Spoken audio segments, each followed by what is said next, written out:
What is up, everybody? Hope everybody's doing great on this Thursday afternoon. It's another edition of Ballin with Bash and Ted. How you doing, Ted? Can't complain, Bash, except for not in the studio. I'm up at Tahoe. You can tell by the snowshoes in the background. Streamed from here yesterday with Aaron. At least that's pretty good light, so you can see me. But I don't have my good mic or my good camera or my cool 49ers background memorabilia. But none of that matters as long as I get to chop it up with you on a regular weekly basis. Super excited to chat today. And, every day we get a chance. I think next week we might be able to finally get back to Fridays again. Yes, and let me say what's up to some people who've been waiting patiently. Great to have you here on vacation, of course, and went out of your way to come on here. You're looking good, sounding good, so that's all that matters, and it's pretty good for streaming out of a hotel, I must say. And for the record, I didn't grow in height. I just got a brand new chair, so that's all it is. So the chair Oh, might nice. make me look taller. That's why I was a pain in the ass earlier for me to adjust my camera, adjust my green screen. It's just like I'm way taller in this chair, so it's that's kind of a disadvantage, I guess, for the way I have my setup normally. But it's okay. I'll get accustomed to it, and I should feel a lot more comfortable. Let me say what's up to these people who've been waiting patiently, though. We got Brian Culp. He runs his own YouTube channel. Every I believe there's a coffee talk on Saturdays and Sundays. Brian Culp says, "Hey, Bashar and Ted, what's up? Great to have you here, bro." Jimmy Perez is in the house. Says, "What's up, Bashar and Ted?" What up, Danielle? That's a sister of Marcus Thompson, famous sports journalist. She's always running her Twitter spaces and they're talking about sports and whatever else is on their minds. We got Cinnamon. What's up, Cinnamon? How you doing? Just said, "Hey, Danielle." 187's here. BP. I don't know. He's got his acronyms. My acronym game is off today. I don't know what BBPG is, but he might be able to translate. Something big Brock Purdy gang. I'm No, guessing. he usually says BBNG. Usually be BBNG Bang Bang Niner Gang, yeah. And I know he's a big Purdy Brock gang. Purdy. It's probably Bang Bang Purdy. Yeah. Gang. Bang Bang Purdy gang. Yeah, because I know he's a huge Purdy fan. So there you go. Welcome, 187. Right. Good to see you. So D Sizzle, what's up? D Sizzle is the guy who makes all those little funny little comedy shorts and videos and does those little funny little rants. Great dude. I met him before at Niner Games. Says B Money and Ted, what up, family? Great to have you here. Donald Johnson's here. Says, "Hey, everyone." And who else is here? Okay, there you go. Yeah, we figured it out. We got you. All right, so cool, man. Hey, whoever else comes in later, no big deal. We'll shout you out. And yeah, man. So you're on vacation. How you're over in Tahoe, I think. Yeah. We've been up here coming up on a week, and then heading home tomorrow. So I'll be passing right by you, probably sometime around 1 or 2 in the afternoon would be my guess. Oh, okay. That's cool, man. So I know you always got your little visor going. Do you ever wear that visor when you walk around the public? Do people ever stop you and say, "Hey, go Niners" or anything like that? Oh, absolutely. Yeah. I usually wear my black one in public a little bit more like when I'm going out. And this white one I usually wear more like if I'm going swimming in a pool or whatever. But yeah, I met some people. There was a music festival here on Sunday in Tahoe City, and I met some people from San Jose. And as a group of about 4 or 5 guys and their families. And our kids were all playing in the park together while there was a music festival going on. It was a lot of fun. And they had told me they had just been at Big Mike McGlinchey's wedding down in San Diego a week ago prior. So maybe like last Saturday or Sunday, about coming up on 2 weeks ago now. So that was kind of fun. And I, of course, told them about TED Talks Ball and my Twitter handle. And so I got some, subs and followers on Twitter, some mutuals, if you will. And it's a lot of fun. Yeah. I haven't had anybody really recognize me yet and be like, "Oh, are you Ted from TED Talks Ball?" That hasn't really happened yet. But I'm sure it will at some point. If you go to one of those Niner functions or a tailgate, it'll happen. Yeah. It's training camp. There you go. Were you able to get tickets for training camp? Well, that's a question. Yeah, I actually have 7 tickets. So I'm going to be going to the first 7 days. So my buddy has season tickets. And so I used his code to log on the first day, but like they were supposed to go on sale at 2 that Thursday. And I think they opened it up early at noon. And he was like, "Hey, remind me at 4 to get those tickets." I'm like, "Okay." And then I forgot till 5:30. I'm like, "Oh, tell me you remembered." And he's like, oh, I didn't, and I'm still busy. Here's the email. You go deal with it. So I got on and I got a couple tickets. And then the third ticket I tried to get, the code didn't work. And so, like, stupid me, I gave up. And then I heard more people were getting them. We were starting to run out of time before the public offering. And I was able to get 2 more. But, like, yeah, it was only 4 out of 9 dates. So then Niner Nate took pity on me, and he sold me one for a real good price, just only $20 for Friday the 4th. And then we're going to do an after show after that one. So that week we might want to do Thursday for our show. And then John Chapman hooked me up with a couple of tickets. Oh, okay. So I don't know if there's room for me, man. Because Beto said he'd carpool with me if we went, but I don't know if we can get our hands on any tickets, man. Yeah, you can ask around. Like, what happened for me was, like, as soon as I saw how hard it was to get them with season ticket access, I was like, it's going to be a total disaster during the public offering. So, like, I literally I messaged everyone I could think of, all the big guys like Grant and John Chapman and Breezy, and then, like, Breezy's like, well, I don't have any either, and I was just like, it was amazing how Jordan. All the people that I know that have been there, you know what I'm saying, in past training camps. And I reached out to them like, hey, if you know anybody, And I think the way it'll probably work is, like, these scalpers are charging huge rates. Like, I'm seeing, like, for some of the weekend dates, anything from like $80 to $150 for a $10 ticket. And so what I think will happen is people will avoid paying crazy overages. And then at some point, the scalpers will get desperate and they'll try to unload them for a reasonable rate. And I think that might even be day of training camp. So I think you would have to, like, drive there knowing that you were going to get them and assume that the prices will come down right before the event. I think that would be my advice to anybody who's thinking about trying to get tickets. I'm so used to going to training camp practices back when they were free. And every now and then, I don't know, maybe I paid once $5 if I remember. I can't. And this is back when the good thing is the $10 you do pay, it does go to charity. It's not like the Niners are profiting off of it. Cool. That's cool. But the bad news is like, clearly the face value is nowhere near what the supply is nowhere near what the demand is. So they really should have probably charged more like $20 or $30 a ticket. And I think that would have cut down some on the scalping that's going on, because people would have been more worried about getting stuck with them. Exactly. It's amazing how many people are having trouble trying to find tickets. So yeah, I have tickets to the first 7 dates. Then the last 2 dates are Saturday the 5th and Monday the 7th. And I'm not even sure I can go Saturday the 5th because, like, my wife is having a baby shower, and all my family members that we would normally ask to watch my son are going to be there. And I don't think the nanny's available. So I don't know. I may not be able to go to the 5th, even if I get tickets. And then I think I will for sure go to the 7th. I'll find a way to get to the one on the 7th. So I'll probably hit at least 8 of the 9 days. So yeah, I'm with you on that one. Let me see what's up to some people in the chat that just jumped in. We got Keeping the Faith. It's my good friend JD from Sacktown. So I missed the days of free camp tickets and 2-a-day practices. Was so much better, less fans too. Oh, I went to some of those practices with you. Those were the good times, man. Those were the Mike Singletary days way back then, man. Yeah, we knew the team was on the rise, but we knew there was hope somewhere or another.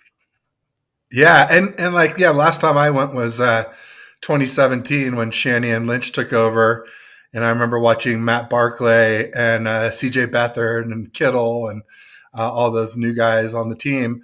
And I'm pretty sure it was free. Obviously, demand has gone up because we've been so good, right? 3 out of 4 NFC championships and a Super Bowl in the last 4 seasons. That will raise demand. But the big thing too is this, obviously it's the QB battle, right? I mean, everybody wants to see Lance. Everybody wants to see Darnold. And they want to see if and when Purdy starts to throw, with real drills instead of throwing on the side. So there's a lot of intrigue surrounding the quarterback position. I know we've been trying to stay away from it in recent shows, but I think there's too much going on with it now to avoid it for this show. Yeah, I'm with you on that one. And I felt like we're just going in circles, not just me or my podcast, but I just felt like in general, the content just got dry with just going in circles with this whole quarterback thing. But eventually, you're gonna have to come back around to it. Silly fun guys in the chat. I believe he's an Eagles fan, or who's his team again? Or Rams. You can see Okay, it on the shoes. okay, there you Yeah. go. Now I see. So, is there a player that you would want in this year exchange for the 49ers first round pick in 24? Not sure. I can't think of anybody right now. Maybe I don't have a specific player, but yeah, right tackle. That's exactly what I was going to say. tackle. Like, if we don't use it this year to trade for a right tackle, I think we'll use it in 2024 to draft a right tackle. Apparently, there's some good right tackles in the draft. So, unlike this year in 2023, there weren't a lot of tackles in this draft.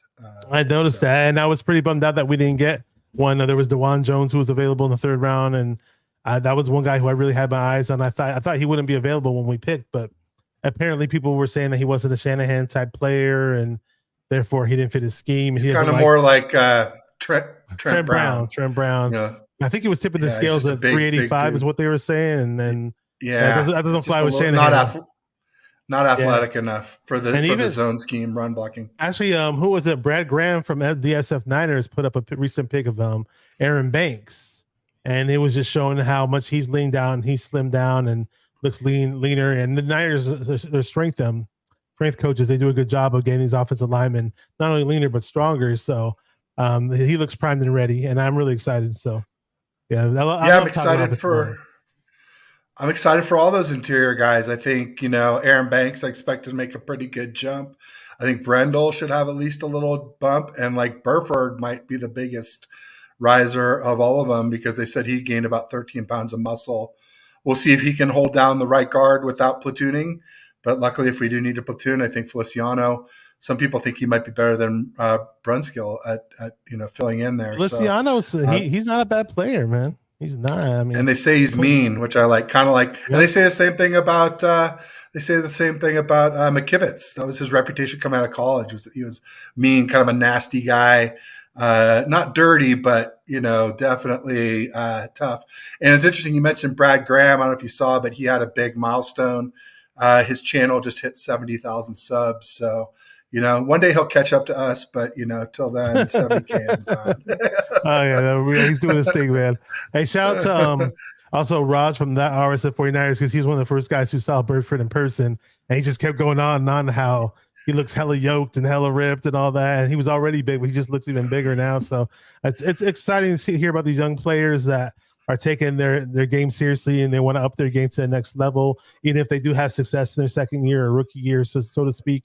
They're looking to get better. Keeping the faith, JD says, if anyone's looking for a single cheap ticket to either preseason game, I'm selling mine for $35 each, way below face value, section 320. Okay, that's good to know. And Joshua 2506, welcome to the channel, says will be nice to have a first round pick again. I'm totally down with that. I'm only trading away Donald Johnson. What's up? Donald Johnson had a comment too. Oh, really? Which part? Yes. Which game are you most excited to watch? Oh, for Brian, yeah. I know Brian asked the question. How about you? What's your game that you got on your list? I don't really have one just yet. It's got to be Eagles and Cowboys and Seahawks. Just because Eagles, the NFC Championship, that's got to be number one. Cowboys number two because I think they're going to be right there with the Eagles and us, or better than the Eagles. And then the Seahawks because it's the Seahawks and because they've come up quite a bit this year. The other one that I might go to is the Bengals because I want to see Joe Burrow play. But Eagles number one for me. Joe Burrow's no joke, man. And I'm a little worried about that game, to be honest with you. I know we beat him before, but still, the Ravens game I'd say it probably will intrigue me a bit because we don't do well against the Ravens. We tend to lose against them. It's a lot of times it's these close games against the Baltimore Ravens. Now I know we're a different regime now and all that, but hey, when we had Shanahan and Mostert last time around, when we played them, it was down to the wire and we lost. And a lot of people were saying that we should have ran the ball a bit more down the stretch. So I think that's going to be an interesting game as well. With against Lamar Jackson, that'll be. Now he has receivers, right? So. Yeah, and that'll be Christmas Day at Levi's. So I'll be out of town for that, unfortunately. But it's a very interesting game, Bash, and especially because that was my pivot game between 13-4 and 12-5. So I'm fading us for that game, not because I think the Ravens are better, but just because we're minus 20 rest days, as we've talked about before, worst in the league. And the Ravens are +9. So during the course of the season, they'll get nearly a month more rest in the 4-month season than we will. And that's towards the end of the season. Obviously, there in Christmas, it's like the third to last game, I think. So it may not be that specific game that we lose because of it, but I think we will lose one more game this season. There will be a trap game. Than our roster.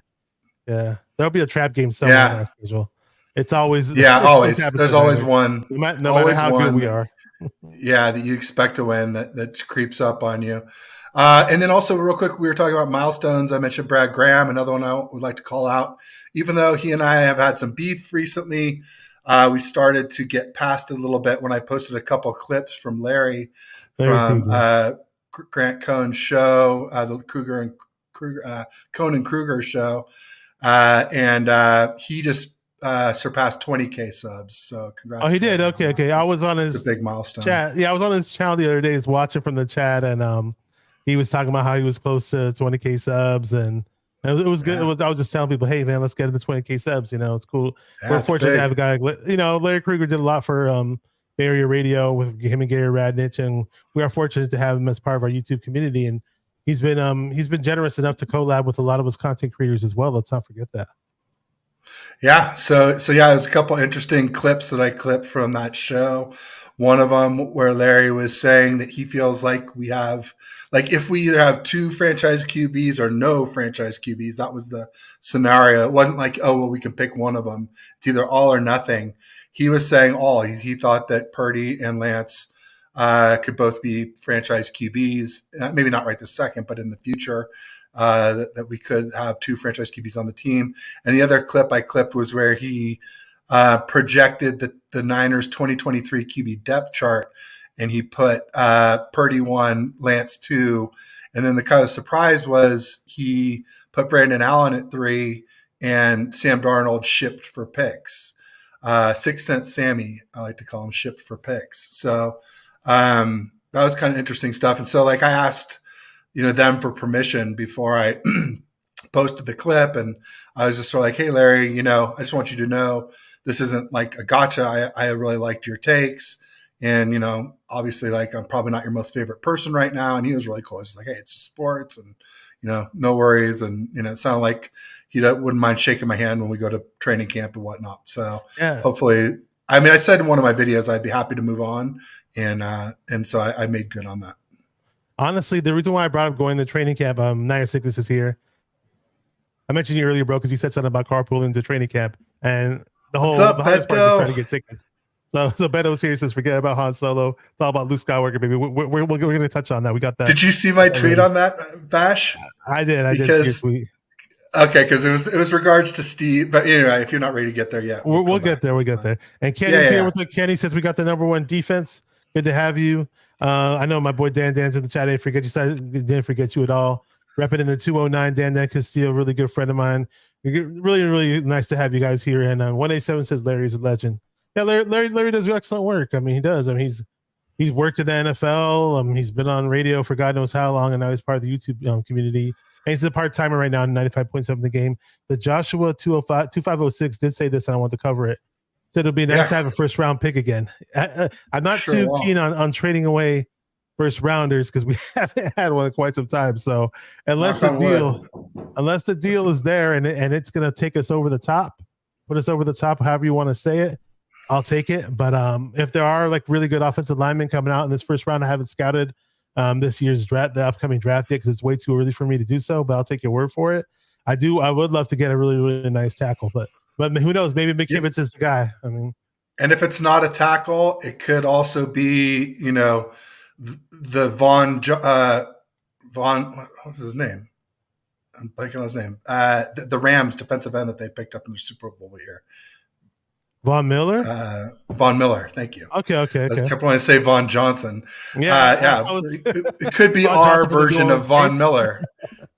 Like maybe not Montez Sweat, but Josh Sweat or Chase Young, the 2 guys from Washington. One of those guys, yeah. So. I get what you're saying. You're making the analogy of Von Miller put the Rams over, and we could get a pass rusher possibly that could put us over as well. If it's not And, right tackle, the yeah. DN or with Darrell Luter going down corner might be another one too.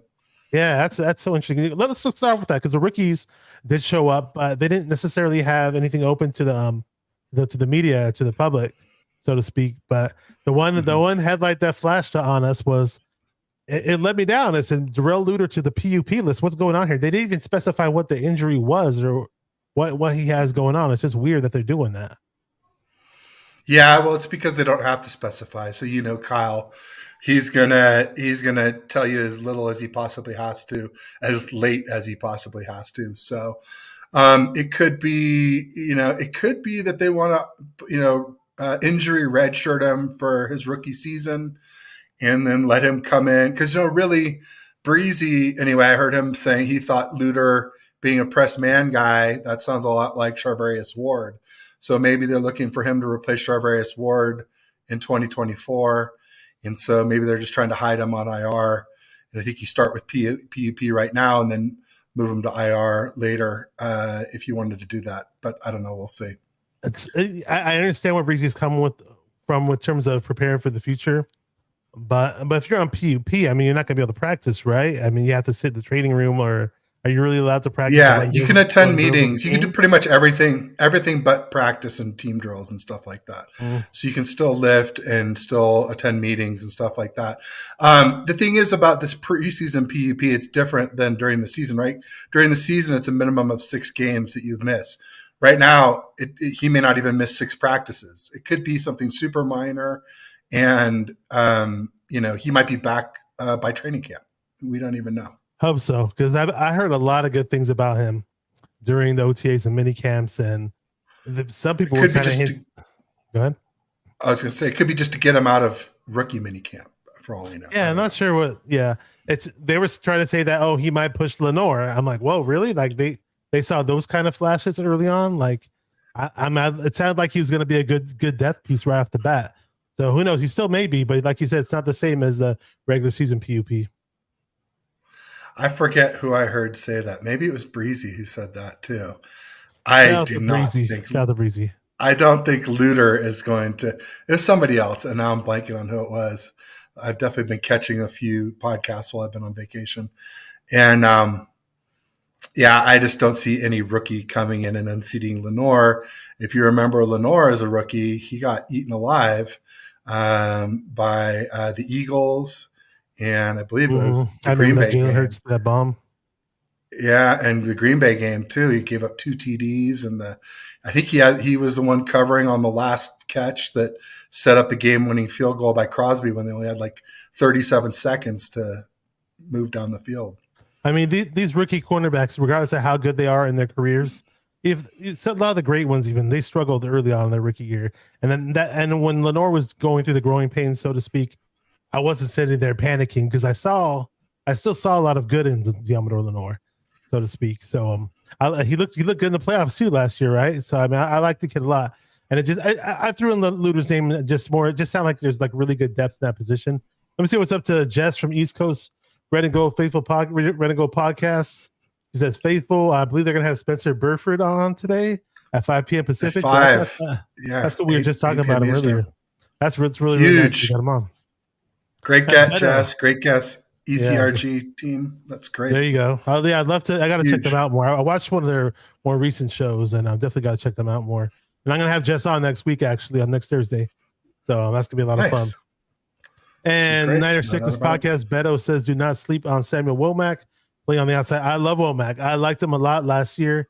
It was kind of it was concerning because at one point in time, Diamador Lenore took over for Womack, and I don't know. I was like, well, why don't the coaches like Womack anymore? Because I thought every time I saw him out there, he looked pretty good. Run fit. He got abused when we were in Atlanta. A couple of those plays that went around the outside, including one of the touchdowns, he got in the run trampled. game. In the run game. Yeah. Okay. Fit. Yeah. But I'm excited to see Womack. I'm excited to see.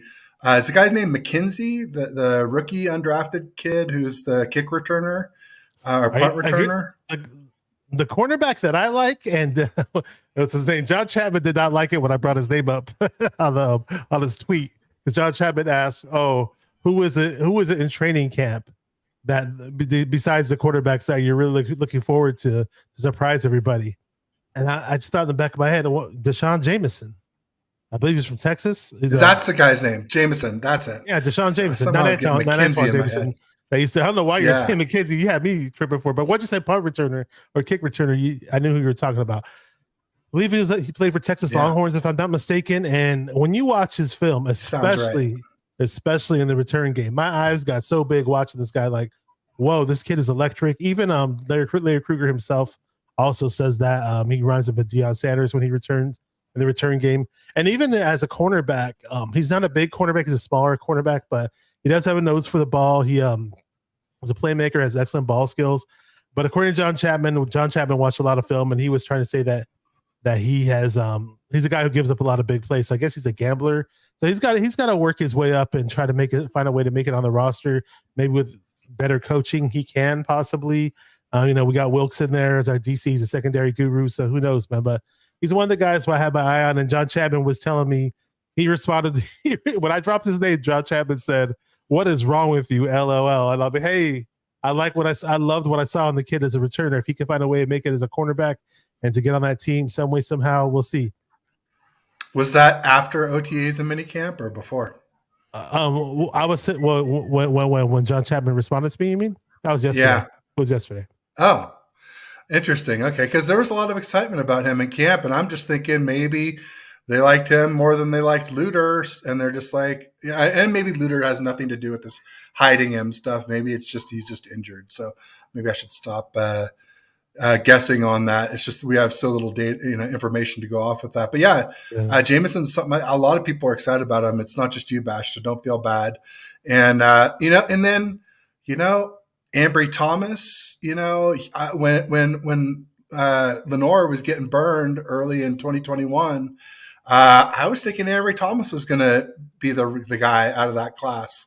I thought, and of course, as of late, he's looked bad, but I think he's going to get more opportunities. And maybe in Wilkes, he was another press man guy out of college, out of Michigan. And maybe, if we're blitzing more with Wilkes, that'll set up more press man cover opportunities where he might excel more. So I'm hopeful, but not real optimistic about, I guess those are kind of the same word, but I guess I have my doubts about Ambry, but he's going to get another opportunity, I think. And then one that a lot of people don't talk about is Miles Hartsfeld, who is coming directly from the Panthers. So he knows the system and apparently has real legit 4.3 speed. So he's probably our fastest DB, one of our fastest players on the team in general. And so maybe he'll get a chance to make the 53. Before I was maybe told you, but I've definitely been saying that I thought he was hired as more of a coach than a player, that I thought he'd end up on the practice squad. But maybe this is his chance to make the 53-man roster. So we'll see. Yeah, I mean, especially if Luter's going to be healthy and in the mix and he proves he's something. I really, really think that our secondary, this is going to be the best secondary we've had in a long time. And hopefully, we did lose Jimmy Ward. I get that. But we also drafted Ji'Ayir Brown. And some say that he may unseat, who's that safety? We got the free safety. I'm totally blanking on his name. Gibson, Tyshawn Gibson. Deshaun Gibson. And he was really nice last year. He saved us, if you ask me, because we picked him up out of nowhere. And when Jimmy Ward was injured. And so, I mean, 5 picks. And I'm not saying anything bad about Gibson, but a lot of people are assuming that Ji'Ayir Brown by midseason may possibly take over. So the whole look of the secondary in terms of what we have upcoming in camp and the battles in camp for secondary are going to be a lot of fun to watch. And I mean, I know you're anxious to talk about the quarterback battles and what Steve Young was talking about, but yeah, we can go ahead and touch on that right away. Right on. Well, Beto brought up my tweet. I was just trying to be tongue in cheek about it. Wars fans because Steve Young was he was at the other end of Lake Tahoe, up at the North Shore. He was down at the South Shore where Steph just won that golf tournament, and he was, I guess it was with Matt Mayoko, and they were sitting outside under some pine trees out there by the golf course. And Steve was saying that, Purdy has it. He has the force and, just let him cook and all this stuff. And I agree from a mental perspective. I mean, Purdy's got pretty much everything you want. He could definitely improve and learn a few more things, get his timing a little bit better, maybe get a little bit better accuracy. But, ultimately, I like that, Steve said that he has the force. And, he said basically, so I made a tweet where I said, if Purdy is Luke, then does that make Lance Han Solo? And so, because he's sort of taller and maybe, I don't know, cooler in a way, sexier, whatever you want to call it. Not as kind of plain. Luke was kind of the plain little guy, right? Well, Who had Luke like the power. Luke was also not Luke. I mean, Han Solo was also frozen for how many years? Yes, he was. Yeah, it's just kind of another parallel to Lance. He's kind of been frozen for a couple of years. He was frozen for the so whole far year. in our roster. Yeah, like carbon freeze or whatever it was. So yeah. Anyway, and there was another thing I tweeted about it too, where somebody. Oh, that was a different tweet where the former Jets coach was talking about using Lance in 2023 the way Kyle had kind of wanted to use him in 2021, which was in packages. It was blanking on the guy's name. I'll look it up here real quick. But ultimately, he was saying, come on, it's not like Purdy is a 10-year vet or something. And I said, yeah, it's not like Purdy is even a 10 full game vet, let alone 10 full years. To where, like, it was Eric Mangini, who was the guy who was saying it. Manginius. And so he's like, obviously, Jimmy's he's a proven vet. The locker room would revolt, like with Purdy, like it shouldn't be so much of a pushback. I don't know if that's actually true. I feel like the locker room has kind of latched on to Purdy, but to me, it's like, if we're winning, why not? I mean, and I kind of like this idea because, well, I want to get Lance in there any way I can, but also I want to limit Lance's exposure and I want to limit Purdy's exposure. We've probably talked about it on here, but none of our 4 QBs on our roster has played a full NFL season ever. So, anything we can do to extend these guys' longevity and extend the efficacy of our offense, if the offense works better, by doing it, why not switch them in and out? I mean, as long as Kyle can handle it. That's why I thought the whole notion of, the 49ers are going to trade Trey Lance because they signed Sam Darnold. They're going to trade him on draft day, blah, blah. Like, dude, the 49ers were with 0 quarterback in the NFC Championship game. They brought these guys in for insurance purposes. So it wouldn't shock me if all 3 quarterbacks, 3 of those guys stick around. Wouldn't shock me at all. But if they have and you remember I was one of the first people to say, like, hey, if you're trying to trade Trey Lance, the last thing you're doing is pumping up Sam Darnold, right? If you're pumping up Sam Darnold, it's because you want to trade Sam Darnold. And basically, like, if Schefter is hearing this, like, clearly Schefter and the ESPN guys were not at OTAs and they were not at minicamp. So if they're saying Darnold has the edge, they're hearing it from somebody. And if somebody's telling them that from our camp, it's not a leak. We're leaking it for our own advantage. And so, and now Larry has come around and he's saying that too. He said, well, I might've made a mistake about Darnold being on the first day being because they didn't trust Lance. I was saying all along it's because we didn't know if Purdy was going to be ready week 1 and we needed a decent backup for Lance, not to replace Lance. And they didn't want to be in that situation where the backup quarterbacks have to play in the game and they're just dry. They're dry because they never took any first team reps at all in practice. So I do get that part. Now, sure, in a perfect world, I want Lance to get all the reps because he needs all the reps, to get ready. But it is what it is, man. They decided early on to give Darnold some reps, and with the first team, I'm not going to cry over spill milk on that one. What up, David Corona says, "What up, homies? 49ers all day." To shout out to Bash and Ted, good to have you here, brother. Kenny says 15-2. Whoa, those are a lot of the expectations, but I'm a little bit reversed. I'm big on 12-5. Ted and I are kind of agreeing on that. I don't know where lockstep. Yeah, but I'm sure I'll take 15. I want to be wrong. I don't want to be 12-5. I'd rather be 15-2. That means if we're 15-2, we got the home field advantage, and we play great at Levi's. As much as people bash Levi's Stadium so much, and I remember when Levi's first came out, what people were saying, what the announcers would always say were, "Oh well, they'll never have a home field advantage at Levi's Stadium." BS. once we started winning them games at Levi's, playoff time came around, and we definitely had a home field advantage. So it's gonna be a lot of fun to look forward to when it comes to playoff time. Assuming we get home field advantage. Well, we've never lost a playoff game at Levi's, so there you go. Big advantage. Playoffs. And so you got 15-2. We're gonna win the Super Bowl. Yeah, we should. We should win the Super Bowl. Let's see what Donald is saying. Donald Johnson says, I believe some of them wanted to save face because they said we wouldn't draft Lance. Yeah, the national media says a lot of crazy stuff. I mean, I'm so immune to it. Maybe because I've been watching this game a bit longer than some other people have. I've been watching football heavily since 1988, and I should have started sooner, but I was too locked up into wrestling as a kid, and that's some other stuff right there. But at the end of the day, I've just seen this game being played by the NFL, and the media will say all kinds of crazy things. Sure, a lot of times they're right, but sometimes they just say things to draw up attention, and none of this angers me. I'm just like, whatever. We'll just wait and see what happens on the field. And I still feel good about the players that I think will eventually rise to the top. And more often than not, I'm usually right. I'm not perfect, but I'm usually right in terms of, I doubt what these media guys are going to say. I'm not going to lose my mind over what they say either. What up, 49 dude? Really, really appreciate you, man. He did my intro song actually for my show, 49 Minded song. A lot of people gave me a lot of props on that, but he's the guy that put the song together. The only thing I did was he just gave me a collection of beats that didn't have any lyrics over them and just said, hey, pick one. And I picked that one and he did the rest. So he said, fellas, what it do? And I appreciate the hoodie. I got to showcase my hoodie on Instagram, or it just in this weather up where I live, man, we've been getting 100-degree plus weather. So I've literally took it out of the bag, but I haven't worn it yet, but I know it fits. I know it's a fairly good size. So I really appreciate that hoodie you hooked me up with. He has his own, I believe that's your own brand. It's called Your Future Matters. 49er, do check him out on Instagram. Check him out on YouTube as well. He has all his music on his YouTube channel, and his Instagram page has some of his music, talks about his upcoming gigs, and great dude, great Niner fan, great musician, all that.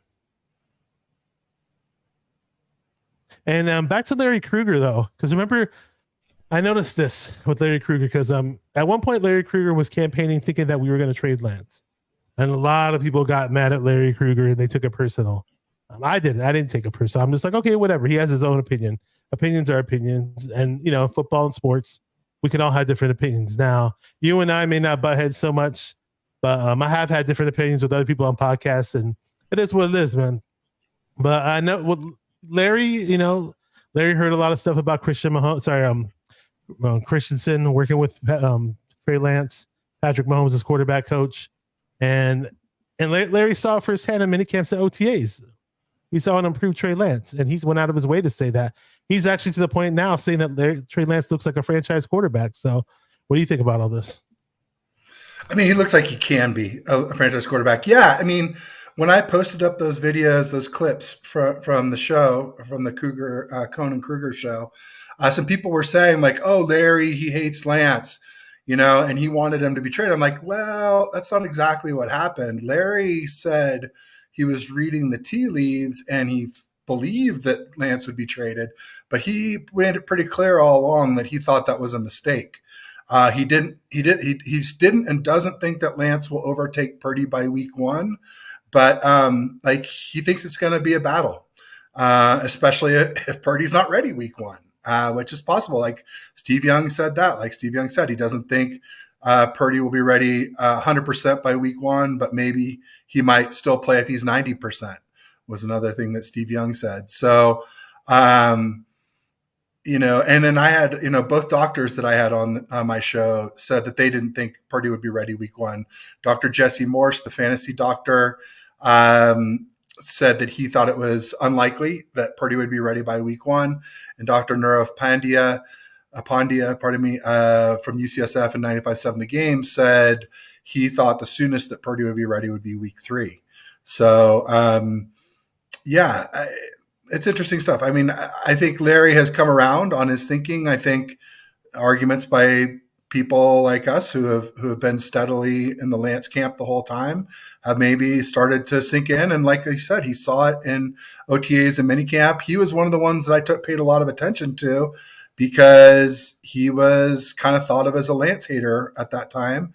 And so if he's saying Lance looked at least as good or maybe even, I think he was saying a little better than Darnold, then that carried a lot of weight to me. I mean, I remember Grant saying it also, but other ones that really impacted me was like Jack Hammer, who's been kind of a Lance hater, was saying it was at least even between them. And then someone I trust a lot who said that it was even, or if anything, Lance had the edge, was Sterling Bennett, who came on my show. So those were four of the big people I listened to a lot from OTAs and minicamp, and that gave me the confidence to argue with all these people saying Lance is a bust. And I'm just like, no. I mean, I'd kind of been saying it all along, but that definitely gave me, made me feel better about it. Like it wasn't just off pure faith; it gave me some evidence. Yeah, I mean but back to Steve Young. That's it was kind of a funny conversation because he made the Star Wars references about the Force, and Purdy, to his credit, stepped right in and he looked like he was primed and ready to play right away. And Trey Lance himself still has to prove he can be like that. Now they're saying he looks improved, and I'm really curious to see how he's going to look. And it's good. And eventually, these people can only hate for so long if Trey Lance really is improved. And I truly believe he is. I mean, even let's see what's up to Aaron really quick from 49ers First Takes. Check out his YouTube channel. Says, hey, you guys, good to have you here.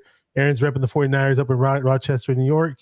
And one of their dudes said, the Great 175, welcome to the channel. Keep in mind, we're broadcasting on both channels. We're on TED Talks channel, TED Talks Ball, but we're also on my channel, which is 49er Minded. If you're not subscribed to either or, hit the like button and subscribe on both channels. And go ahead, Ted. What are you going to say? I was going to say, I forgot to say that when I was on with Aaron yesterday, to have people from 49ers First Takes come over to TED Talks Ball, and people on TED Talks Ball go over to 49ers First Takes and hit the like and subscribe button. It helps us all out to cross-pollinate like that. No, I was just going to say hi to Aaron. I saw him pop in, and what was a great one saying, can't wait for preseason. Preseason trigger. Trey's got a lot of prove. Purdy played great and deserves a QB1 spot, but if Purdy starts the season on PUP list, trigger Trey and letting that spot go. It's going to be interesting, man. It's going to be really interesting because I think you brought it up yesterday about Nick Mullins, who had the UCL injury. Now, obviously, we know that Purdy's a better player than Nick Mullins, but in terms of how many times Mullins has played since he had the surgery, how he's looked, I mean, you were talking about that yesterday. If you want to cover that again, go ahead. Yeah, I mean, basically, the only two NFL quarterbacks to have this UCL repair plus internal brace surgery that Purdy had are Purdy and Nick Mullins. Nick Mullins did not play in a regular season game, did not start a regular season game, I should say, for a full calendar year. It was 12/20/2020 to 12/20/21. He didn't play well, and he hasn't played since. So in 2.5 years, Nick Mullins has started one regular season. Now, that being said, Nick Mullins isn't really a starter anyway. So, and he's not, so, and Purdy could have a better result, or he could have a worse result. It's just that the problem is there's just so little data with only two NFL QBs having this. We're just totally in the dark. But it's reasonable to assume that, if Purdy is 90%, I would say, why would you ever stick him in there if there's more chance of him getting injured or getting stuck at 90% when you could have him rehab and maybe get to 100% or maybe 105 or 110% and actually make it so that instead of having a limited arm, he's got a plus arm, right? I mean, so that's sort of what it comes down to. As far as those two guys go, just very little data. But Purdy could be ready sooner. We'll see. Yeah, that's going to be very interesting to see how that plays out. I mean, this whole thing with Purdy, even Steve Young was saying it. I had another point to bring up. I totally forgot because it's all good. You were going on about it, but it's a shot in the dark. I mean, now I remember actually when they initially announced week 1. I told myself probably week 4 or week 5. I only threw that out there because wasn't being a hater. It was because I know how this 49er team is. Whenever they say a player, especially the quarterback, is going to be available at this period of time, it's always a few weeks after that. That's always this. And Grant Coe went on this huge rant and said, when are the 49ers ever right about projecting when a quarterback is going to be healthy and going to be ready? They were saying it way earlier that Trey Lance was going to be ready at a certain time last year, and they had to have that second surgery. So many times in the past, they said Jimmy G would be ready. They said he was going to be ready for the Super Bowl, how we made the Super Bowl. And, we didn't make the Super Bowl, but he would have been ready in the Super Bowl, how we made it. We all know he's not even ready right now. So, I mean, it's just it's always this huge, misconception of when these quarterbacks are going to be available. I mean, unless this guy's made out of freaking, steel or Teflon or titanium, I don't know, man. We'll see, we'll see. And as far as Lance goes, I mean, I heard a lot about the improvements, and I've heard them from very good sources. Obviously, we all have. There's a lot of haters that knock down anything positive he does. I mean, if he does something bad, I get it. If he's doing something shitty and looks like shit, if Trey Lance ever went in the games and started throwing pick sixes, we'd all be fucking pissed, and we'd all be cussing and saying, "Wow, he looks like shit. He looks like ass." But guess what? That day never happened. We haven't seen it, and maybe we see it in the future. If we do, you'll hear it from me. You'll hear it from all of us. But I don't get how people act like he sucks so bad when we never had that day where he looked like total shit. It's so weird to hear that from so-called 49er fans. I don't understand it. It makes no sense. I've never heard any quarterback get so much hate for not having a shitty, terrible game. And it's not even a string of games. He only played 4 fucking games, dude. It's the weirdest thing. But anyways, Trey has looked really, really improved in practice. We just have to see it in games. We haven't seen it in games yet. So we don't know how good he's going to be in games yet. He could still possibly suck. He could still be average. He could still be good or great. It's a big question mark. If you guys want to call us Trey Lance homers, I am no fucking homer. I see it as it is. I call it right down the fucking middle. If I see bullshit, I'm going to say, hey, you look like fucking shit. You fucking suck. If I see good play, he's fucking good. That's all it boils down to. But don't hate if you haven't seen anything bad. That's the fucking stupidest thing I've seen from dumb fuck 49er fans. You guys are fucking idiots if you're going to have that stupid mentality. It's so stupid. And Larry Krueger, the guys who you guys were following around on the fucking YouTube, you guys thought he hated Lance. Guess what? He's saying good shit about Lance right now. Why? Because you fucking saw him practice. Let's just see these guys fucking play. Let's just see him play. Then fucking criticize him. Not only that, but Larry's saying if you're one of those guys saying that Lance is a bust, you better get ready because it's going to be coming back to you. I don't know if you saw, but I quote tweeted Flav last night or this morning, and he had some tweet that he did, and like every comment was just like, "You suck, you're a hater. You suck, you're a hater." And I was just like, I don't get it though. Because Jimmy gave us plenty of bad film, but they gave him the world's longest leash on planet Earth. Like, where was that same energy for Jimmy when he played like shit? I don't understand it. Because they're stands. They're Jimmy stands. It doesn't make sense. It's like if you're going to hate on players, Jimmy, and if they play like shit, then call everybody else out who plays like shit. If a player didn't even fucking play like shit yet, what are you fucking hating on them for? It's so stupid, man. Let me see what's up the Shaw Show. Shaw Show right here, 4 million 49er Media. Anshul's in the house. It's Hey Bashar and Ted. Ted's on vacation. Where you at, Ted? North Shore of Tahoe, near Tahoe City. And yeah, I mean, I'm with you. I love a good bash rant though with some F-bombs. Just like let's see who these people are. Let's see who they are. He's working hard. He's working on his craft. It's not a guarantee that he's going to be good, but hey, he might be good. So let's see. Don't say he sucks without seeing the guy. That's the dumbest fucking thing. Larry Krueger himself even said that he likes what he loves about Trey Lance more than anything is his passion for the game, that he lives and breathes football. And he's ultra passionate. And he literally says that he wants to be an great NFL quarterback. That's not something that you hear from too many players these days. And some players just show up for the paycheck. And the Jamarcus Russell comparisons that I was hearing from some people, Jamarcus Russell had zero work ethic, zero passion for the game. Trey Lance, as we speak, went back to work with Jeff Christensen as we speak this week. I mean, he's working on his craft. He's not saying, hey, Grant Cohn's saying good things about me. Larry Krueger's saying good things about me. Let me just sit on my ass and play the new Madden. No, he's fucking working on his craft. So guess what, guys? He might be good. So you might want to see what he could do. No doubt. No, Larry even called those people out on the Conan Crew. That same show had so many good clippable moments.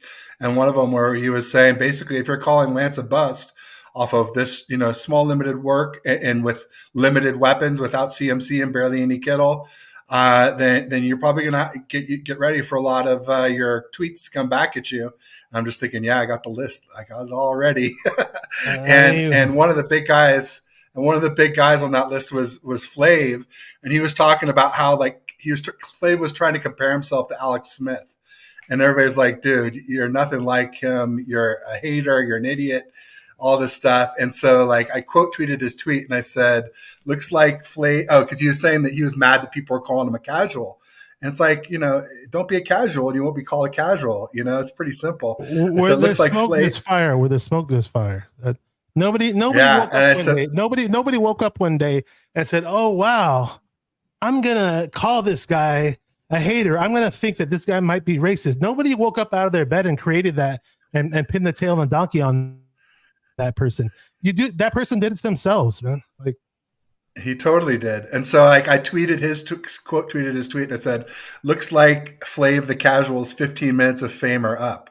I said the replies to this tweet I quoted are priceless. You just hate to see it. And with the laughing faces because I was being sarcastic. I love to see it, obviously. I said, what a shame that no one warned you about how this would all play out. Oh yeah, I did less than a month ago. And so then he doesn't like the backlash of my he's tweet. getting. He doesn't like the backlash he's getting. No, I know. But yeah, he knows he's been spitting out the bullshit for God knows how long for attention. It's like, if you don't like that, like what you're getting, why don't you just shut the fuck up and act like a normal human being then, dude? I don't even want to talk about that guy. I don't even know who he is. What up, Salty Cyclist? Well, now he's gone. Now he's gone silent. Anyway, real quick, a little over a month ago, he was like, somebody was saying, I was like, beefing with them with Flav, and somebody I'll leave their nameless said, oh, you should have him on your show, Ted. And I'm like, I will never have that guy on my show, even if it gets, views and clicks. I'm like, the guy's nuts. And so he said something, and I said, basically like Flav, he said he made fun of me for not growing fast. And I said, look, I'm built to last and built with integrity, no hot takes and no lies. I said, my growth may not be super fast, but it's super steady. And I said, the people you pay to read your tweet takes come on my show for free. And so it was just funny that I kind of warned him that his 15 minutes of fame was coming to an end. And sure enough, it looks like that's happened. So good riddance, Flav. Nice knowing you. TED Talks has spoken. Well, okay, I want to say what's up, Salty Cyclist. Seen him on the chats and seen him on the TED Talks channel chat before. He says, why do people think Purdy won't have to compete for QB1? Hey, look, man, what he played really, really well. We all know that. Now, I wasn't going to anoint him as the ultimate franchise quarterback just yet because, again, smaller sample size and, it was 8 games. But, hey. And the injury. The injury is the biggest concern, obviously. For whatever reason, some people out there think it's not a concern. I don't know. And like I mentioned earlier with the 49er quarterback timetable and injuries, this team has just been terrible at predicting when guys are coming back. So who knows? Who knows what Purdy's going to look like after his injury? I mean, and what Nick Mullins said was like getting over the physical injury is one thing, but the harder part, the bigger thing was the mental side of it. Being able to trust your arm, get resynced up with your weapons, and trust you can get hit on that elbow and it's going to be okay. When you have to wait for someone to uncover and you wait till the last second, knowing you're going to get smeared, that a lot of times quarterbacks are never the same after a serious injury due to that.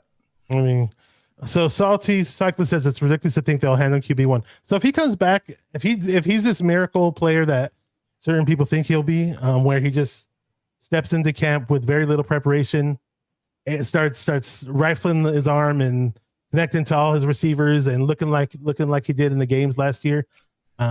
Purdy's a gamer. I mean, nobody really thought last year in practice that Purdy was going to step in and be this guy that was going to win 8 games. And that's another thing too. But if he's for some reason just wows everybody in practice, like, oh wow, he looks like he never got injured again. He'll be the starter week 1. That's just what it's going to be. Whether or not that happens, who knows? None of us know that until it happens. So. And again, Darnold and Lance are in the mix, and they are healthy. So those guys could possibly look better than Purdy when he comes back, just for the simple fact that Purdy may not be 100%. Yeah, and I mean, I will say, like, if Lance steps in there and he is doing everything that Purdy did, if he's hitting the short stuff and the intermediate stuff like Purdy did, and then he can launch it deep and he's got that run threat, then you have to at least consider Lance to take the job. But I think the chances of that actually happening are pretty low. I mean, even though he'll have CMC and Kittle, I think Lance still is going to need more time and more reps before he can do what Purdy does, what Purdy did so well. But if he can do that plus, then how do you argue against that? I'm going to bring up something after I say what's up to David McNiner. What up, David McNiner? Good to have you here. Says, what's good, Bashar and Ted? Let's effing go. 49ers. He's going to be on every Monday with Aaron. I'm not sure what the show is called. Aaron and Brian and Culp and Ty Alston. They have a new show on Mondays. Definitely check them out. What I was going to say was Pittsburgh is week 1. And now I know their quarterback ain't all that, but I still think Pittsburgh as a road game is going to be difficult. And you were talking about their fierce pass rush, and whoever's going to be under center, it's not going to be easy. No, exactly. Winning the job for week one might actually end up hurting whoever wins the job, whether it's Purdy, Lance, Darnold, whoever it is. Starting week one in Pittsburgh, where they're like 15-1 in their last 16 opening days, and they've got T.J. Watt, who is arguably in the same realm as Nick Bosa. And then they have Alex Highsmith, who just got paid 4 years, 68 mil yesterday, who had 14 and a half sacks in 2022. One of those guys, is probably going to be going up against McKivitz every single down. And McKivitz's first ever start at right tackle. And, I believe in McKivitz. I believe in Chris Forster, our offensive line coach in general. But this particular matchup, I have a lot of concerns about with those two guys coming off the edge. Yeah, I'm totally with you on that. I want to say what's up to Panama Queen, to quote the Van Halen song, Panama. Bah, bah, bah, bah. You guys remember that tune? Shout out to the people who grew up in the 80s. Just says what up, Washington. That was back when I saw them at Oakland. I saw them at Oakland Coliseum with Eddie Van Halen, or not Eddie, but David Lee Roth. It was probably about 10 years ago, and I think Eddie had cancer, and they were thinking about canceling the tour, but they ended up playing at Coliseum. My buddy had the tickets, and he gave them to me as a wedding present. So it's probably somewhere in like 2007 to 2009 range, somewhere in there. Well, that's because I was going to say, it was 10 years ago, Eddie would have played, but he had cancer back then. I didn't know that. I know. Rest in peace, one of the greatest rock guitarists out there, probably one of the greatest guitarists of all time. And if you never, if you don't know who he is and you don't never listen to Van Halen, all you got to do is listen to Michael Jackson "Beat It." That guitar solo, that's Eddie Van Halen playing right there. So legendary guitarist. Yep. And let's see what Salty. So I'm gonna bring up something really quick in regards to what you were saying about the Steelers, and want to read this comment really quick about from Salty Cyclist. It says Harbs moved on from Smith midseason while Smith was winning. I was at that game when that whole switch took place. Well, that was that was definitely out there. Epic stuff. How you win in the playoffs matters. Obviously, if Trey shows what they thought he'd be, he starts regardless of Purdy. Yeah, we'll see. People talk about the high ceiling, and him, and then some people say he's not accurate. He's obviously worked on his craft. He's still working on his craft. How much of that translates onto the field is a question. Some say he's injury prone, so there's that little factor involved. It's going to be really interesting to see how it all plays out. And the name of the show on Monday is Niners Coast to Coast. Thank you, Brian Culp, Aaron for 49ers First Takes, Ty Alston from East Coast Red and Gold Podcast, and David McNiner. Definitely check them out. I'm gonna jump in back to the Steelers thing. I just want to shout out one more guy. Great1765 has subscribed to my channel, so a new subscriber. Thank you very much. Getting closer to the 1,000 mark as we speak. So all the subscribers do count, and I know whoever jumps in my chat, I know who you are. All right, and if you've never chatted on my show and you're a silent viewer and you're shy or whatever, hey, feel free to jump on my chat and say hi one of these days. Same goes for Ted's chat. But Pittsburgh Steelers, when you were talking about earlier. You got J.J. Watt in the pass rush, McKivitz. I'm hoping that if that pass rush really, really is a factor, regardless of who the quarterback is, this is Purdy, Lance, Darnold, whoever. I just hope we have a heavy dose of a run game in that game, and I hope it's a successful running game. And the Shanahan offense has been so successful with their run game in general. We actually have a Pro Bowl, All-Pro running back, in CMC now. He's got help with Jordan Mason. Some people don't like TDP because they think he sucks or whatever. I'm not one of those guys. Grant Cohn's watched him. And he said, no, this guy does not suck. He's looking to be a contributor. So watch out for this guy. So I'm still somewhat of a believer in TDP, even though I think Jordan Mason might be a bit more explosive. And we got Elijah Mitchell, if he's ever out there. I mean, he's great when he plays, but I just hope that our running game's on point. We can set the play action. We don't have to worry about McKivitz, if he's not going to look too great in the pass blocking. But let's talk about running backs, man. There's this whole controversy in the NFL with running backs and them not getting paid. And I want to hear what you thought about that. I mean, I quote tweeted one of the people who was talking about it. I think it was the old Cowboys receiver who used to do the X sign. What's his name? Blanking. Des Bryant? Des Bryant quoted it, and or had a thing where he was saying this is ridiculous that running backs aren't being paid, and I just I said, saw that. there's this little thing called supply and demand. Basically, there's this huge supply of running backs, and demand is dwindling, and so they're not going to get paid as much. And then people flash these charts of like Super Bowl winning running backs, and none of them made over 3 million a year. And Super Bowl winning quarterbacks, and there's all these star quarterbacks winning Super Bowls in the last, I don't know, 15, 12, whatever years. So some people blame it on analytics, but I don't care what analytics says. If you need a position and you don't have it, you're going to pay for it.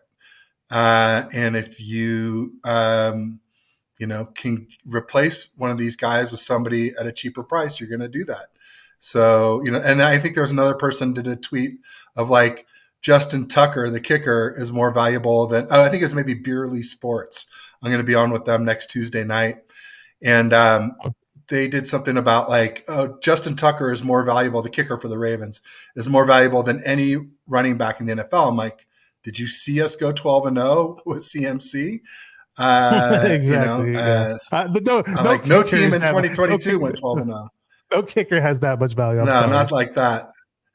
No, I mean, I always wanted to know what Kyle's offense would look like with a, real blue chip running back, because we always had guys that are kind of off the scrap heap, and now we've seen it with CMC. And I'll tell you, I'm hooked. I think CMC is worth 12 mil a year, especially if we're paying Debo 23. I mean, come on. Exactly. He's a wide back. What up, Dan? Dan says, I can't believe football season is here. Let's go Niners. And if you think about it, how did we get to the Super Bowl when we had Jimmy G? We ran the shit out of that ball with Tevin Coleman against the Vikings, and Mostert he just went nuts. And it was sad that we didn't, this blame goes to Shanahan, because I hate to say it, but we should have ran a bit more in that Chiefs game, especially when we had the lead. But the point is, our running game helped carry our the bulk of our offense. And yet a lot of these running backs aren't getting the love. They aren't getting paid. Remember, Mostert did hold out, and after the Super Bowl and all that, after we lost, he held out or whatever. And it's unfortunate with Mostert because he kept getting hurt, and that's the one thing. It's like you're damned if you do, you're damned if you don't. A lot of these running backs are important to these teams, and they are detrimental to their success. But they do get hurt too. So, and they have a short shelf life. So I don't know how they're going to figure this out in the next CBA. And I am for the players. Honestly, I'm for the players. I'm always for the players more so than the owners, put that way. And I do want to see a compromise and see them meet them halfway somewhere or another. Fix the salary cap, increase the salary cap for each teams. Do something, man. These teams make enough money. It doesn't matter though. You increase the cap, the big guys are just going to get bigger contracts. That's just the way it is right now with these guys. There's really, the middle class in the NFL is going away, and you got all these max players and a lot of minimum players and very few guys in the middle. For a while, the 49ers had a lot of middle guys, and I was making fun of the Rams for being top heavy with lots of max players and all the rest, just replacement level players essentially on that team. And now we look a lot more like them than we used to look. Yeah, it's definitely the economics of the NFL and the business side of it. It's not the fun part about the NFL, but it's also the reality too. Owners want to pinch pennies, and players want to get paid, and so plus the fans they don't want ticket prices to increase or anything like that either. So think about it from the fan side. So they have to find some way or another to make it work. And who was it? Josh Jacobs couldn't get a contract. I don't know if there was another running back too. I'm forgetting his name. There's a bunch. Yeah. Well, Dalvin Cook, Josh Jacobs, like basically every one who came up this season. I'm trying to think of who I know from Saquon Barkley. Saquon Barkley, yeah. It's on a franchise tag. Say that he carried the Giants team because Daniel Jones is getting all this money. And I mean, if you're telling me who's a better player in that offense is Saquon. Oh, absolutely. And then I think Eckler has been making noise that he's not happy with his deal either. And those are the ones I can think of right this second. But yeah, I mean, basically none of the big guys running backs that came up for contracts this year got them. Zero. So Well, now all of hopefully a sudden, CMC's happy. and Hopefully CMC's happy. Zeke is the other one, right? I mean, obviously the Cowboys let Zeke walk, Yeah. who was the highest paid. I He, think he was 16 mil or something like that. he's not the same So, player though. I think it's safe to say that he's not the same guy anymore. he's not worth half that. So yeah. So we got Ray Payne, the Eye of the Niner. He sells his 49er merchandise called Forever Faithful Azteca on Instagram. He's also one of the 49er hip hop artists, the 49ers hip hop community. Had him on the show. He did all kinds of cool music videos and stuff like that. And I told him that we should do a song together called There's More to the Mind Than Meets the Eye. But if we put it together, we'll let you guys know. Who knows what it will take to do so. I just threw it out there as an idea, but he was also in the running for NFL Fan of the Year last year as well. Just a really, really good guy. He's at all the Niner events. I ran into him at the 49er barbecue over in Rancho Cordova for the for 49er Sacramento Faithfuls. It was a lot of fun. And so there's I don't know if you want to Eye of the Niner. Yeah, so they did a song called The Eye of the Niner. Actually, they actually did a song called The Eye of the Niner. It's pretty cool, Nice. but it has a different. The hook for it isn't from Rocky though. It's not like you're thinking. Oh, okay, all right. It's their own little hook, but they do say "Eye of the Niner," obviously. So yeah, it's pretty cool that they kick. And he tells his whole story. He suffered from some type of eye cancer or something like that, so he unfortunately had to lose his eye. But he has a 49er glass eye or 49er prosthetic eye with the SF symbol on it. So it's really, really cool. He's been on all kinds of different news channels in the Bay Area, and he's a really, really, really great guy, great family man, and just somebody who's been across all these 49er events and all throughout. I feel like I might have seen that news. You probably have. They're all on YouTube. Yeah. You can go. He's all over YouTube. He said this. Got some new beats coming soon. Haven't forgot about you. Okay. We need to do a Survivor remix one day. Yeah, that'd be cool if we did a Eye of the Niner remix with that Survivor hook for the Rocky era. And I don't know if you want to touch on any of the other topics, or I know we had a huge list of topics that we didn't cover all of them, but I don't know if you want to touch on any of the last ones. I put it in the private chat if you anything on there that we didn't cover just yet. If you want to cover those, or you want to wrap it up. I mean, it's up to you. We don't have a hard stop today like we usually do. So if you want to roll, but I know you like to not sit in your chair much more than an hour. Oh, right? This is a brand new chair. I just put it together last night. We got time. Is that this is a big gaming chair? It's a lot more comfortable. Or do you have to break it in first? Is it a little too stiff? Remember I told you when we started the broadcast how I might appear taller. I didn't grow much, but this chair just sits taller in general. So what a platform 246. Check out his YouTube channel. I just got here. I just got to hear Ted hit a note right on time. What's happening, faithful Ted and Bash? Good to have you here. I need to buy some beats myself. Okay. And what up, official BNA Music? Okay. I know who that is. That's why am I forgetting his name? I know he's a guitarist. I've seen him on Twitter. Really, really cool guy. Let's talk about this one thing because you wanted to talk about it and you mentioned it to me about Breezy mentioning him. D Winners. Yeah. D Winners. Out of all the picks that happened while I was watching the draft live, I was on the draft live on Niner Sickness channel with Jess from East Coast Podcast was on there with me, and whenever we made the live picks, I was on for each and every pick. Now I wasn't there for the whole entirety of the draft, but they were gracious enough to have me on while the picks were being put out by the Niners. And the one pick that excited me the most, you can go back and watch me live and cheer this pick on, was D Winners. That was the pick that I got the most hyped up for. I loved what I saw from this guy's film. I had mentioned him numerous times on my mock draft shows. I even was playing some of his highlights in some of my mock draft shows. And he was the only player I actually featured highlights for on the mock draft shows. So I was just like, let's get this guy D Winners. We lost Aziz. I want to get somebody in there in the mix and see what he can do. And you mentioned to me that Breezy thinks D Winners is there to replace Dre Greenlaw. What do you think about that? I think absolutely. They're like clones. Maybe not this year, obviously, but next year, I think there's an easy out in Dre's. We gave him a 2-year extension, but it's basically like 1 year plus one more year. So yeah, I could definitely see D Winters being groomed to come in to take Dre Greenlaw's spot for next year because it'd be a lot of cap relief for us. Well, once we start paying Bosa and we're trying to pay Ayuk, we're going to have to save some costs somewhere. And another one that Breezy mentioned was Darrell Luter, maybe to take Charvarius Ward, Mooney Ward's position, because they're both press man corners and a lot of similarities between those two guys. So maybe those two are both slated to be defensive replacements for 2024 potentially. Yeah, I'm with you on that one. And the one disheartening thing, though, I will say about D Winters, though, early on in OTA mini camps. Now, I didn't see him myself. I'm just going off of what the beat writers were saying, what the consensus was. Well, a lot of people were saying that he didn't look as fast as he did on his highlight reels.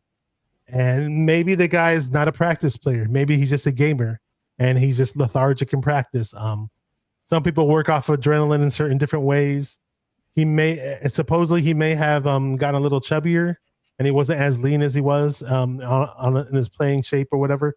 So at the end of the day, though, what they were saying is that Jalen Graham was a linebacker that they were all talking about in OTs and mini camps. And I was like, okay, dang, man, D Winters better get it together because this guy Jalen Graham is opening a lot of people's eyes, and he's telling people, hey, I want to play, even though I may have been drafted later. I want to play. I want to get on the field.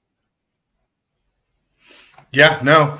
It sounded like Jalen Graham was doing better, but we're talking about a year from now when D Winters needs to be good, and also it'll be about 6 weeks from the end of mini camp till now. Maybe it was a month, but whatever it is, it's enough time that maybe he's gotten in shape, and we've got another 7+ weeks until opening day. So who knows? Maybe D Winters turns it around between now and then. We'll see. But I think that brings up another good topic, which was we were going to ask about who are your impact rookies? Who do you think will make the biggest difference for the rookie out of the rookie class this year on our team? Yeah, I'll get to that in just a second because now I remember this guy's name is Brooks Anderson from Twitter, the guitarist. His credit card eventually has to get paid. I hope we don't have the season like the Rams did. I'm pretty sure that's who it is, if I got your name right. That makes sense. B.N. Anderson, Brooks N. Anderson. Yeah, pretty sure that's him. He jumps in my mentions a lot, helping me defend Lance quite a bit. So that's him. I always see about Twitter. Thanks for your help out there on the mean streets of the Twitter timeline. We should even have to get involved in arguments like that. We're all Niner fans. We should all be rooting for our own players, but there's certain people out there that do weird type things, and therefore arguments happen. But it's, Ji'Ayir Brown looks really, really impressive. You were asking me about the rookies who I think is going to explode. But then I mentioned he may be a guy who steps up, mid-season more so where we see him right off the bat. But as far as the rookie, I think it makes the biggest impact. It's tough, man. This rookie class, I got to go back and look at the players, to be honest, because I was really, really hyped up about the winners. I was, but it just sounded like, he's got to step up and prove something because he came out a little bit slower in camp. And then Darrell Luter Jr., they're putting out PUP. But I guess I'll go with the easy one, Ji'Ayir Brown. Even though I think it may not be till midseason until we see an impact, so to speak, but I just think the impact that he will make will not be forgotten. And we may see a possible Hufanga type impact from the guy. He's just very instinctual. He's, we got guys who can blitz out the line of scrimmage. And it's going to be nuts to use these guys. And Steve Wilkes loves to blitz. Obviously you have Hufanga. Now you got Ji'Ayir Brown in the mix that can possibly blitz. Warner, Greenlaw. It's just the possibilities are endless. It's going to be a lot of fun, man. Isaiah Oliver is good at that, too. Isaiah Oliver, there you go, too. I totally forgot him, man. But, yeah, I'd have been much more excited about the draft class had we drafted DeJuan Jones. Or a big-time pass rusher, but we didn't. But I don't know who you got in mind. But Ji'Ayir Brown's definitely a guy that looks like an impact-type player. Well, Bryant Culp would kill us if we didn't at least mention Jake Moody, but that's that's too easy. That's a slam dunk. Ji'Ayir Brown's a pretty easy bet too. I like that one for you. No doubt about it. The one I was saying is, since I'm not going with such a, high profile one or one that people talk about as much, I'm going to take two, but for one position. I'm going to take Latu and Braden Willis for tight end 2 position. I think I could see, maybe not early in the season, but by the time the season's over, I think one of those guys will have made a big impact. I think Dwelly will be gone, and maybe Warner might be demoted to tight end 3. Yeah, I don't know if Warner sticks around or not, but it's going to be him. Because if Warner sticks around, that would be what we keep 4 tight ends, right? So I'm not sure if we ever kept unless we think we could put Braden Willis on the practice squad because he was a 7th round pick. True, but you can't put Latu out there as a 3rd round pick. In my opinion. Yeah, they might have to stash one of those guys. And the Latu, initially I thought, okay, well, this guy might be a reach.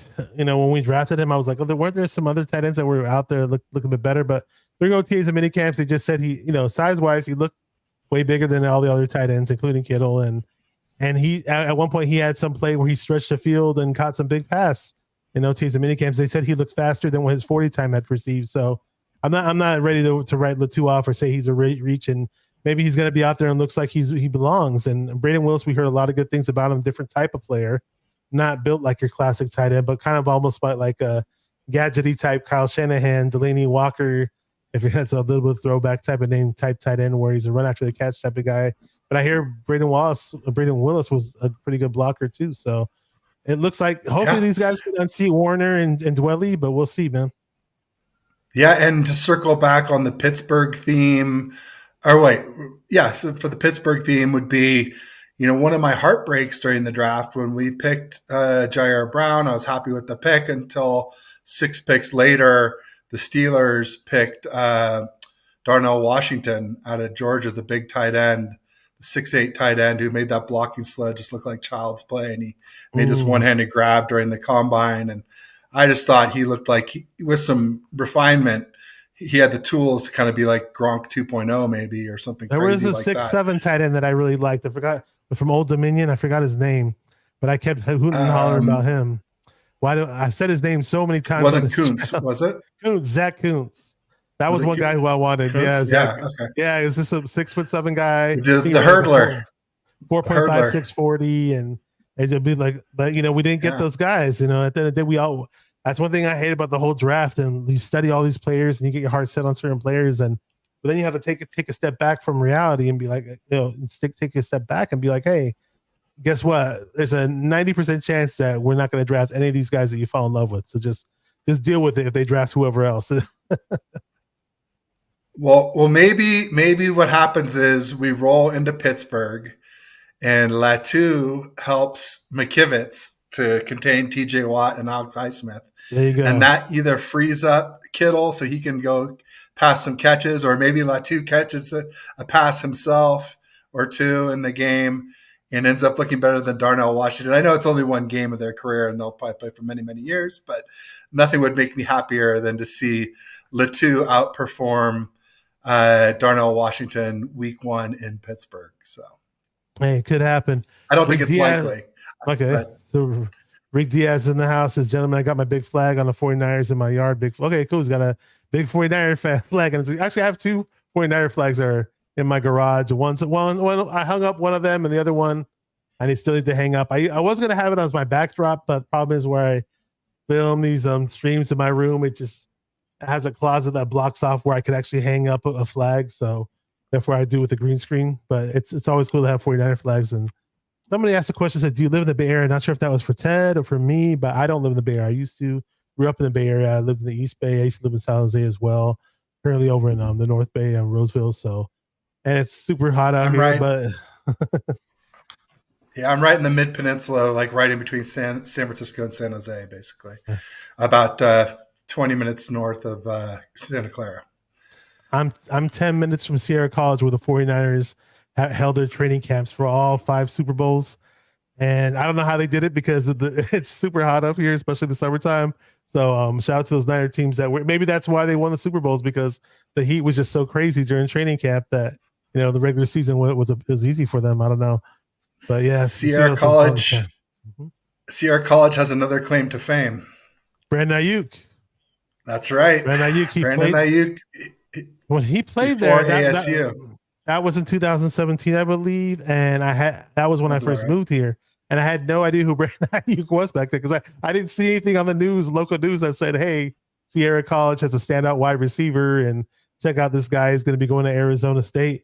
I didn't hear any of that, so I had no idea he was even out here. He was actually born in Rockland as well, but he went to high school in Nevada for some reason, which is kind of interesting. Reno, yeah, his parents moved to Reno, yeah. Yeah, so he might have had some family in that respect. Yeah, he might have still had some. No. Cap went to UNR. He didn't. Yeah, he went to UNR. Right. He's from Modesto. Maybe. One other. Go ahead. I was going to say one other breezy call out was he was saying Jack Coletto to replace Juszczyk too. Oh, okay. Which I think we've talked about. Coletto, I've called him the jack of all trades. Literally, you see him line up at quarterback, tight end, fullback. I think he was even playing some linebacker too. And the guy can do it all. Whether he can do any position much better than all the other positions at an NFL level is the question mark. We'll find out. He might be a really fun person to watch in preseason, though. They may have him lined up all over the place. Who knows? And he's definitely good at special teams too. And there you go. Yeah, they'll probably, who knows? He might make the team just because of special teams.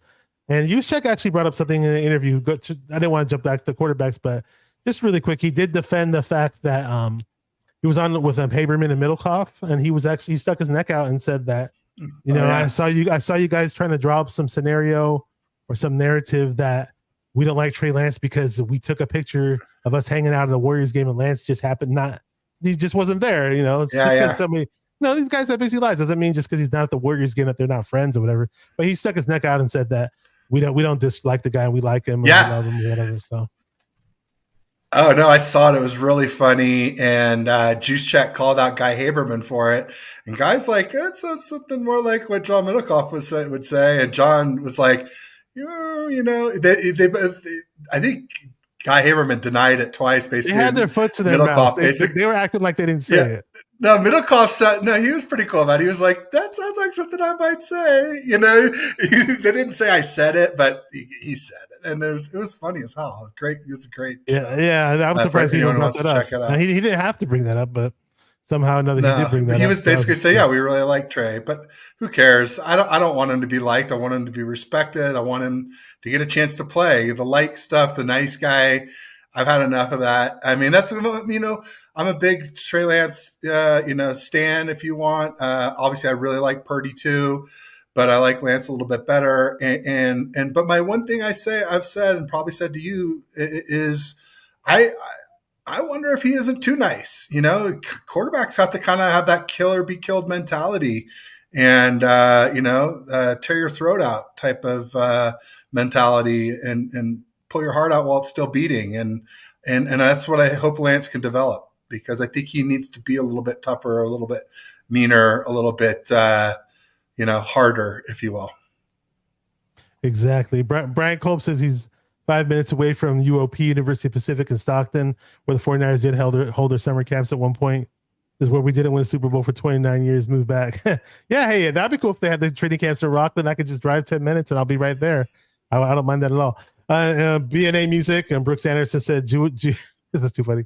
He said, Jews created that narrative with back to Niner football after Lance's Lego stuff. Yeah, that was. Oh, I was so pissed. I was like, I was so pissed at Juszczyk, and there's a whole little group. It was like Juice, McGlinchey, Kittle, CMC wasn't here yet, but I think Debo. It's like Cabo Click, Cabo Core, whatever you want to call them.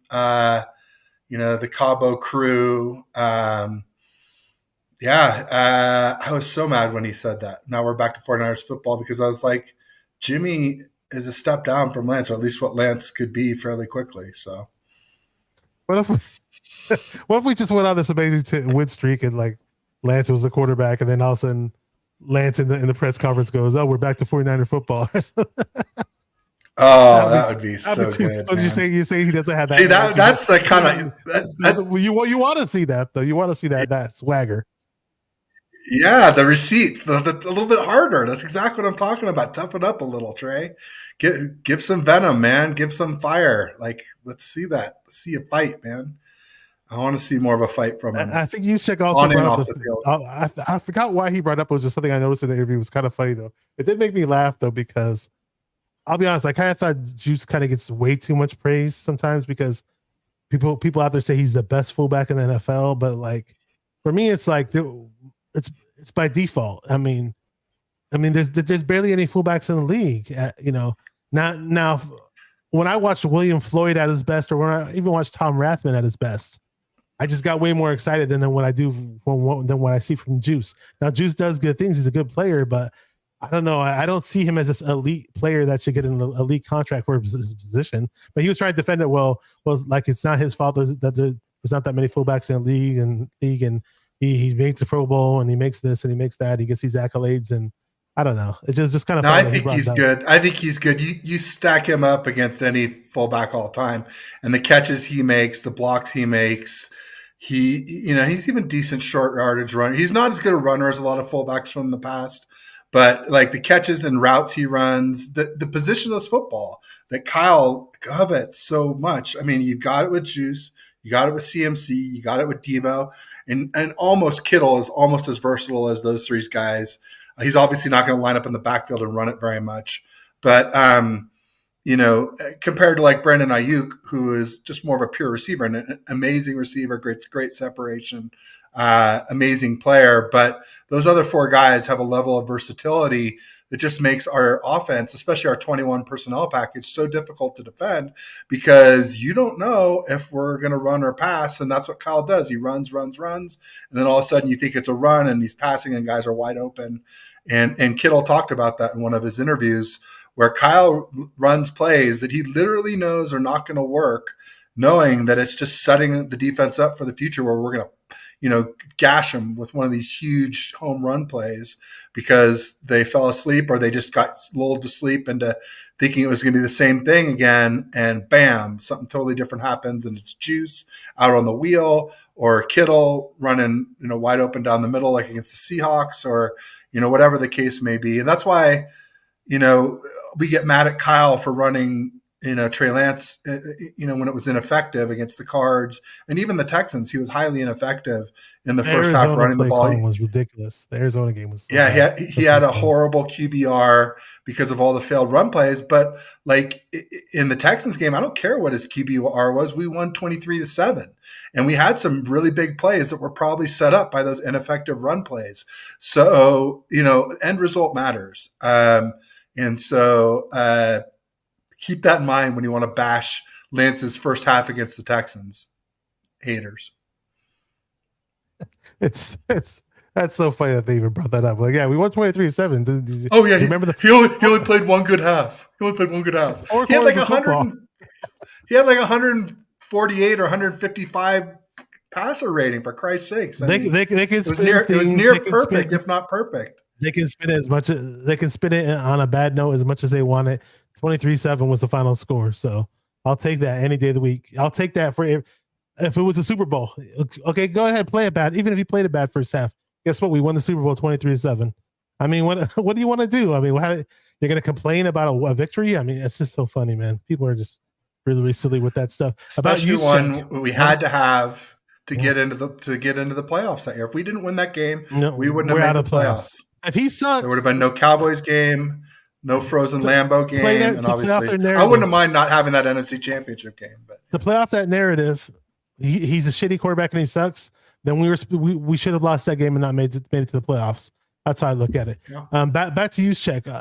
The play that Juszczyk did that really stood out to me. I've always liked his hands. Okay, I got that part. He's a good receiver. I wish we'd use it more as a pseudo tight end. We don't.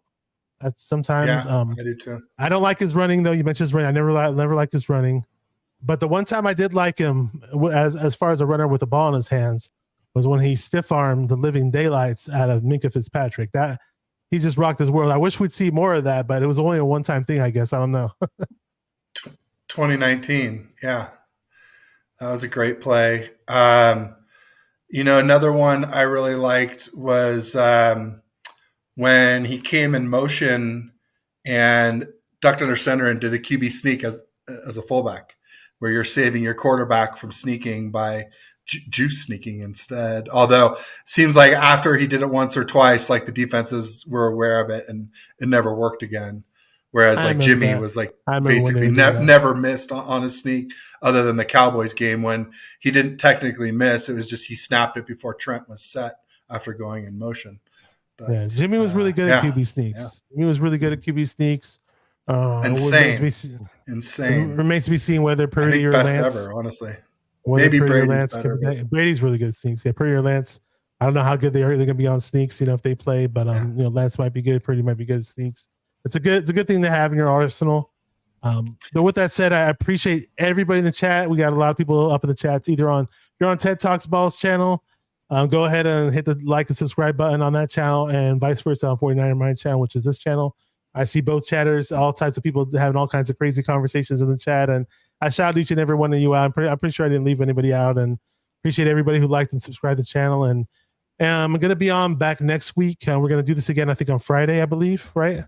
Possible? We're going to do this? Yes. Yeah, Friday works. There's no camp that day. And even on days there are camp, I should be home by 3 to do shows. So shouldn't matter whether there's camp or not.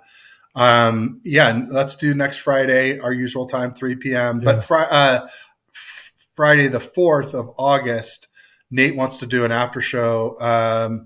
So probably better to do Thursday rather than try and do 2 shows close together, I would imagine. And I'm actually going to, I just remembered I'm going to be out of town on the 26th and 28th. It's Friday's the 28th. So I'm going to have to reschedule my show with Jess. It just came to mind. And just, oh man, you know what's funny about this? It's like when you don't have anything going on, nothing's going on. When you have something going on, everything's going on. And then you try to schedule things and do things, and then you forget that you're stacking things on top of each other, and it's not going to make sense. It's not going to work out. So I got to go. It's all back to the drawing board, and I got to reschedule and get it going. And I'll get back to you if I could even do the Friday show now. I don't know what time I'm going to be home on that Friday. Yeah, so we'll figure that part out. We could look at Thursday or Tuesday also. So just, whatever. Okay, cool. You have your Tuesday show or even Monday. I mean, shoot, you just let me know. I'll make it work. We'll work something out. We'll work something out. But yeah, anything you got going on the channel? I know you always have all kinds of stuff going on. Yeah, I have one tomorrow night at 6. There's a gentleman who reached out to me from, and I'm not clear which show it is that I'm going on with him. But anyway, I'll post it on Twitter for everybody, and I'll post it in my community tab on YouTube. But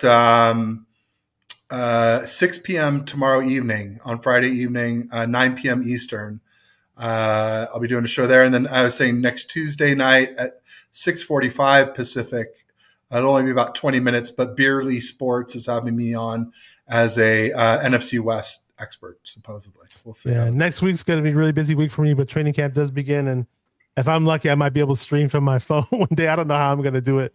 If I can even do a stream when we're hot off the presses on the day the training camp starts, when the veterans report. Dan Castillo says almost at 1,000. Yeah, if you want to do one together too, let me know. Yeah, we'll see. We'll see if you want to host, or I'll see. We'll play by ear. Thank you, Dan. Appreciate it. Yeah, I'm not there yet. I've been talking about this for quite some time, but it'll happen eventually. I'll wake up one day and see okay, congratulations, 1,000 subs. But I appreciate everybody who has subscribed to the channel, has viewed the channel. So, but also Bash was saying, if you're on my channel, like and subscribe to my channel. But if you're on my channel, like and subscribe to Bash's channel too. And same thing, if you're on Bash's channel, like and subscribe to my channel. It really helps to cross pollinate, not just the one you're on, but each other. Both of ours would be really helpful if you guys don't mind. Ray McLeod made a new rap song according to Platform 246. I reviewed it. I heard you. I saw you talking about it on Twitter. I just did not check the song out. I may have to. I'm a little.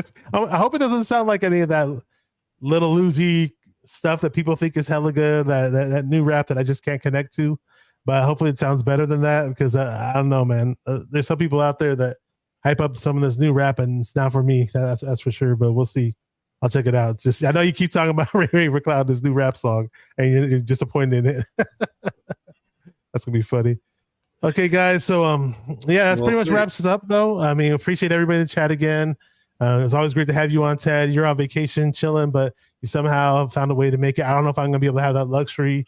I'm gonna be out of town for a little bit, so I'm gonna keep in touch with you and see if I can try to do any streams or get on for a little bit. We'll see how that goes. Thank you guys for watching Ball with Bash and 10 on the 49er Minded channel, where we get into the minds of 49er fans. Keep repping those 49ers and stay 49er minded. Peace. Ball with Bash and Ted. Peace.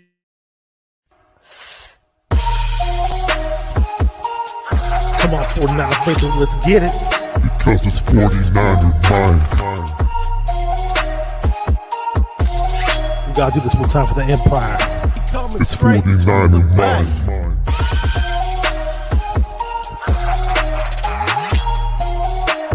It's 49er mind. We gotta get that brick by brick real quick. 49er mind. Yeah, Yo, we can't listen to them haters, man. 49er mind. We from the Bay. 49er mind. We them San Francisco 49ers. 49er mind. We got that red and gold blood inside us. 49er mind.